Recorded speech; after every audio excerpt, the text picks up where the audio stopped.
lamarra fura rana dhufa jedhee yuu keessa kooti maalin jennee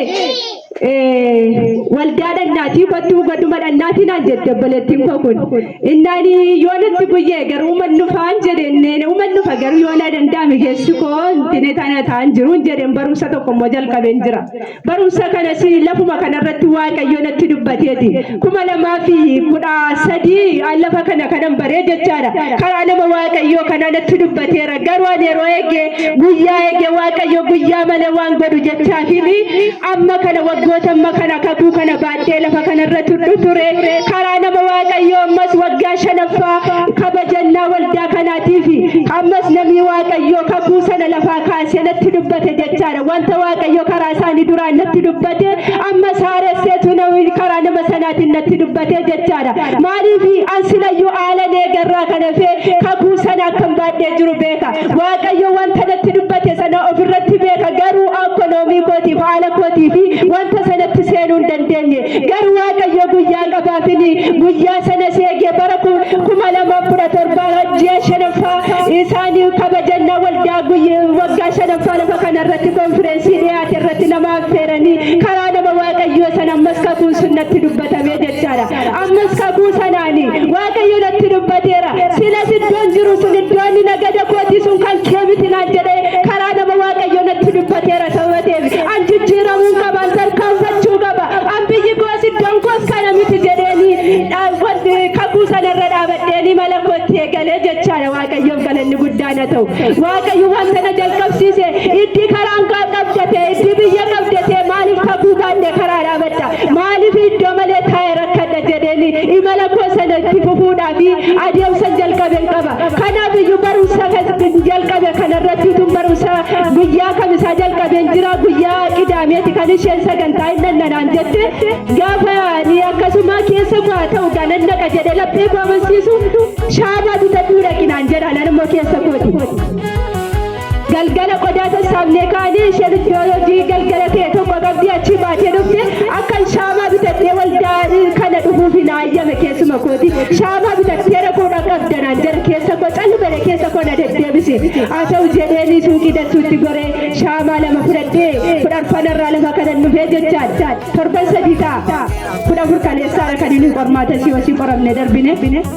kanaaf iyyuu shaamaa kana sammasi akka namni biraa fudhatee galuuf keessi fayyamamaa miti amma shaamaa kana immoo fudhatee galuu qabdanaan jedha qaalataan caalbaasinitti bahe akka fudhatee galuuf keessi koo ammasi lapheen koo akka fudhatee galuuf keessi koo na ajajaa jira jechaadha waaqayyoon galanni guddaan haa ta'u shaamaa kana gaafan fidee dhufuu waaqayyoon galanni haa ta'u amma tokko hojiin waldaa yookaan hojiin lafa kanaatti hojjetamu isaan tuba maleen socho'u amma isaatti shaamaan kun deemee harka koo galee waaqayyoon galanni guddaan haa ta'u shaamaa kana gaafan fudhatee galu shaamaa kana fuudhiitii galiitii mana kee keessatti ibsi wanta sirraa ifu jira wanta dura keetii ifu jira naan jedhan ameen jedheeni shaamaa kana fudhatee nan galee jechaadha barumsa kana barachuufi fedhataa hin qabu garuu yoon baradhe malee moosii kana darbuu hin danda'u garuu maalan keessa jiru haalli hojii kootii dadhabaadha hojii nu hojjannatti hin jiraataa jirru hojii koo sanaaf yookaan karoora koo sanaaf imaluuf hin dandeessisu jechaadha garuu waaqayyo irra jakaadeera garuu isa waaqayyo naan jedhe amanadheera isa waaqayyo naan jedhe sanaa immoo utuu kan fedhe ta'eyyuu jalqabuun qaba deemuun qaba jedhe waaqayyo amanadhee mana abdiidhaan itti adeeme jechaadha kana gidduutti barumsa sana nan baradhe jechaadha ijoolleen torban tokko na dursanii barataniiru ani torban isaan si wasitti qoramanitti naqee barumsa sana jalqabe waaqayyo wanti fedha keetii haa ta'u ani kanattis gahaa miti barumsa kootiinis gahaa miti beekumsa kootiinis gahaa miti ansi abdaddeen itti fufe ati moonallee iyyaasiftu wanta na jalqabsiifte kana akka na xumursiiftu jedheeni imala kootti fufee barumsa nan baradhe siyoosii gaafan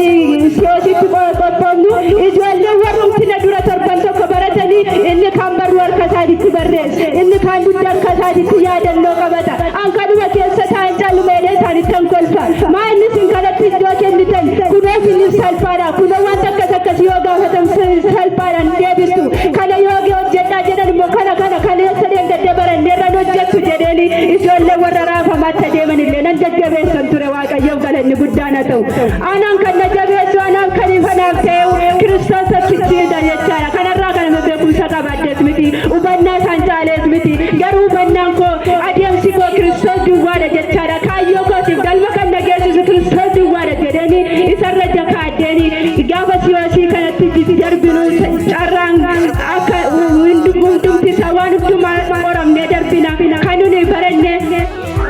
fuddiidha nyaata qopheessu nyaata dheedhii fi nyaata bishaataadha. Nyaati kun keessatti salattis kan barbaachisu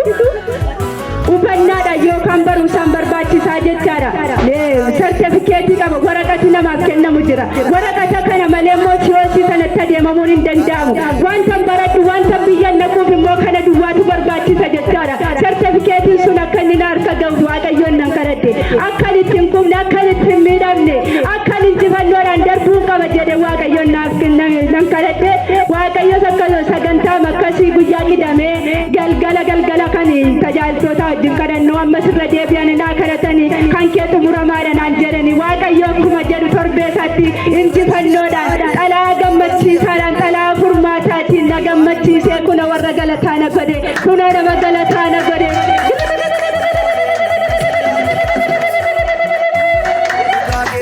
Waaqayyo na gammachiiseera. Ammayyoon barbaade addana keessatti fi hoteela gurguddaa keessatti qacaramuu nan danda'a. Amman kaayyoo koo sana bukkee ga'utti hospitaalota gurguddaa meeshaa qulqulleessuudhaan mana qulqulleessuudhaan qacaramuu nan danda'a. Kanaaf Waaqayyo waan natti hir'isan qabu laagaalee hin dandeenye na dandeessise Kiristoos. Kanaaf Waaqayyo guddaa naa galateeffadha.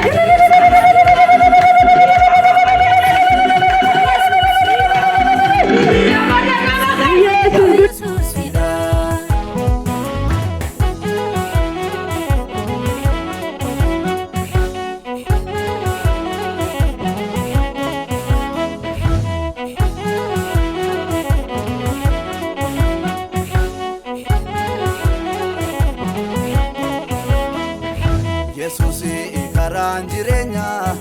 borii koobsi tanaaf qabeenya wallafaa kamiifuun goyyoomu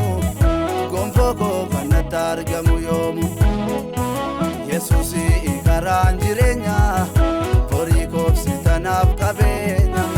wallafaa kamiifuun goyyoomu gonfoo koo kanatti argamu yoomu Ati jennaani malee jarraa kan argachuun koo Yesuus jejaami baraanii si anaaf gammachuun koo Ati jennaani malee jarraa kan argachuun koo Yesuus jejaami baraanii si anaaf gammachuun koo Bilisummaan keenaaf ta'eera karaa keessee nan bumne garaan koo siit